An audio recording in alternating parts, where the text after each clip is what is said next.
Unbelievably, when Turner met with other globalists, David Rockefeller, Warren Buffett, Bill Gates, Michael Bloomberg, and even Oprah Winfrey to discuss population control, they were portrayed as superheroes. Behind closed doors on this New York campus, a secret gathering of some of the world's most powerful people. Gates, Buffett, Bloomberg, Winfrey. It was like, well, it was like the Super Friends. In the great hall of the Justice League, there are assembled the world's 4 greatest heroes. Together with others at the meeting, including George Soros, Ted Turner, David Rockefeller, they're worth more than $125 billion. The new Superman and Wonder Woman, the super rich friends, not fighting bad guys, but fighting for good nonetheless. Would a superhero call for a one-child policy? Would a superhero call for population control? In a recent interview, he claims that 2 billion people would be ideal. That means 4 billion plus must die to accommodate a man who owns more acreage than anyone else on the planet. Let's not forget that Ted Turner is the president of the United Nations Foundation. There are countless examples of how we are being indoctrinated to accept these kind of conditions and believe that man and his activities are the problem. From the promotion of climate cops, we're the carbon cops and we're on the lookout for energy wasters, to phony liberals and conservatives getting together to promote climate change. Hell, let's face it, we're polar opposites. We couldn't be further apart. I'm on the left. And I'm usually right. And we strongly disagree. Except on one issue. Tell them what it is, Reverend Pat. That would be our planet. Taking care of it is extremely important. We all need to work together, liberals and conservatives. So get involved. It's the right thing to do. Now there you go again. The New World Order will stop at nothing to achieve planetary dominance, whether it be assassination, wars based on lies, and even a phony environmental movement. So it should come as no surprise that they have been tracking, tracing, and databasing our lives for years. Many people are aware that the Bush administration engaged in warrantless wiretaps on American citizens. What they don't understand is that it has come out in court that all the major telecommunications companies have been secretly storing every piece of data received from our phones and our computers and handing them over to the National Security Agency. You heard about the government secretly listening in on phone conversations without a warrant, but there is evidence that your email is also being tapped. The government has been intercepting most emails as part of its terrorist surveillance program. That program has been criticized as illegal because it's missing an important ingredient: search warrants. Several years ago, Klein says he came to suspect that AT&T had installed secret computer gear designed to spy on internet traffic at the request of the National Security Agency. This is just a small part of the picture, as AT&T was not the only company involved and emails were not the only issue. The NSA was installing Norris Insight systems, which are capable of monitoring billions of bits of internet traffic per second. It was also able to monitor any calls trafficked through its system, all websites visited, all instant messaging, and separate types of transaction records. The secret room at AT&T contains gear which enables the government to look at every individual message on the internet and analyze exactly what people are doing. Here's another document. It mentions a company called Norris. Norris makes computer software that can swallow and analyze 10 gigabytes of information every second. That means it could go through all the information in all the books in the Library of Congress in a little over 15 minutes. The documents Klein and others were able to produce were then censored by the NSA. Bankston isn't allowed to talk about the documents in detail. The government has since had them sealed.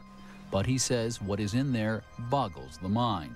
We are talking about a substantial portion of all the communications traffic in the United States. The policies have been shielded by the Obama administration and continue to this day. Attorney General Holder has publicly stated lawsuits be thrown out of court. And after several attempts, Klein and other cases were thrown out as well. Once again citing the national security of what used to be a constitutional republic, not a massive corrupt slave state. Living in the New World Order, when it's close to completion, for the average citizen, for people like you and me, is going to be essentially slavery. We're never going to be able to get ahead. We're never going to be able to amass enough wealth, essentially to retire or to do what we want to do in life. We're going to constantly be working for the man. they're creating essentially a two-class system. So it's going to be an inner ruling elite and then everyone else. And I got news for you. You're everyone else.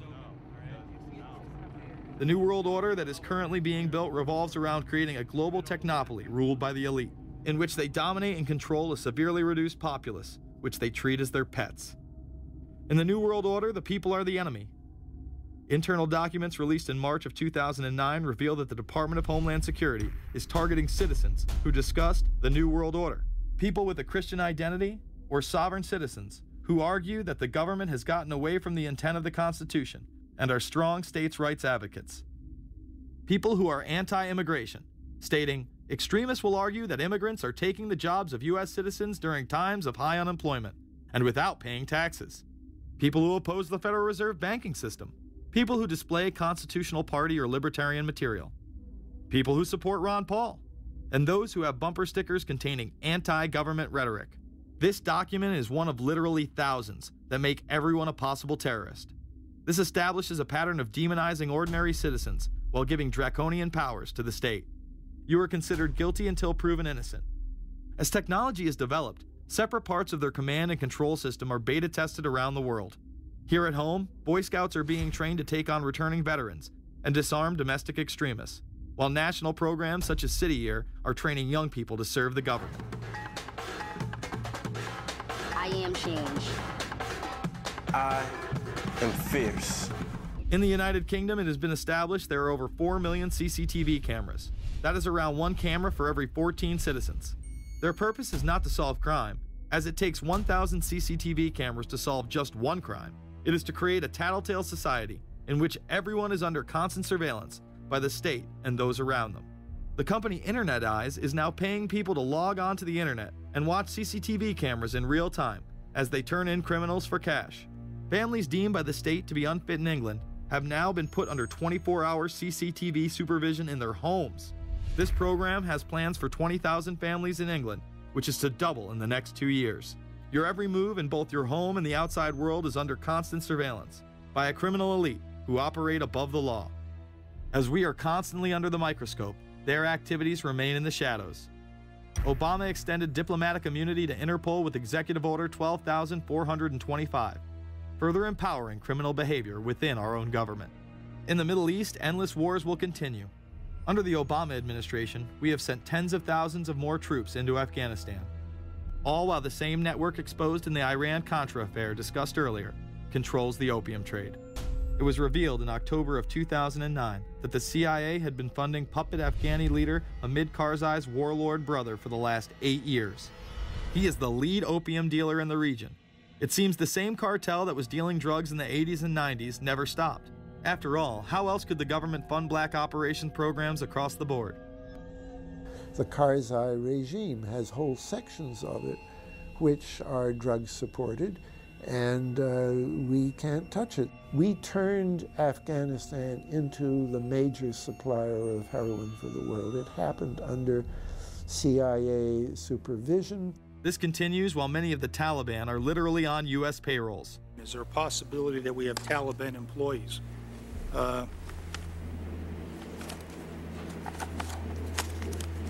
The commander in the field, or I should say the COCOM commander, General Petraeus, has made it a conscious effort to, as part of his coin strategy, to hire local nationals. I can't talk in this form, nor am I the qualified guy to talk about it, but there is no doubt in my mind, one day you're on one side of the ledger, the other day you may be on the other side of the ledger. Biometrics have been instituted in both Afghanistan and Iraq, where individuals are subject to fingerprint devices, iris scanners, and electronic databases to screen local residents as well as DNA tests. This includes anyone within the populace of a combat zone. Someone has to go out there with the biometric registration equipment, take your iris scans, take your scans and get you registered in the system like that.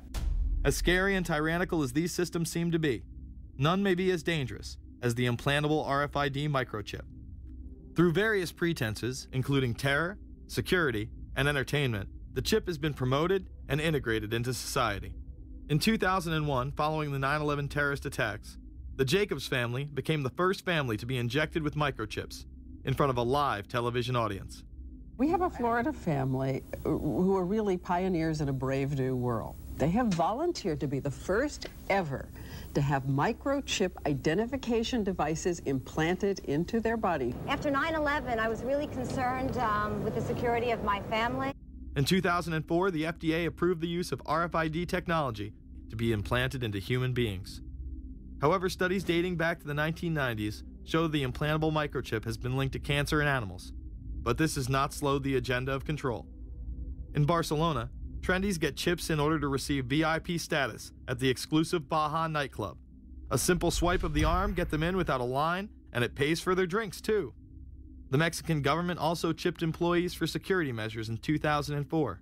We were interested today to hear that more than 100 law enforcement officials in Mexico are having microchips implanted in their arms. The chips allow a person to be scanned, sort of like a cereal box at the supermarket checkout. Mexico's Attorney General and 160 of his deputies have had microchips implanted in their arms. It is to provide access, said the Attorney General, to the right people in exclusive areas. Today, aside from being promoted as a device that can save your life by storing all of your medical information in it, it is being promoted as the next generation tool for video gaming. Sega developer Yu Suzuki plans on developing gaming technology using implantable RFIDs. He states, people that have some sort of chips in their bodies, to be able to keep track of vital signs, so it doesn't have to be a scary thing. But you could put a sensor here, you know, a bit like the Matrix, as he points to his arm. It's not really something only in the future. Some people already have them, chips in their bodies. Suzuki is correct. It has never been easier to order a microchip online and implant it under your skin. Microchips implanted in your hand, arm, or shoulder is just the beginning.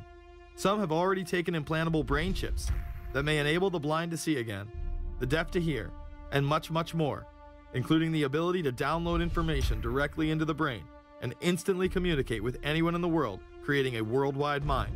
It's very interesting that the way that the New World Order is going is moving towards a system that is identical to that, whether it's going to be an implantable microchip, an RFID, a thumb scan, whether it's going to be some sort of a tattoo.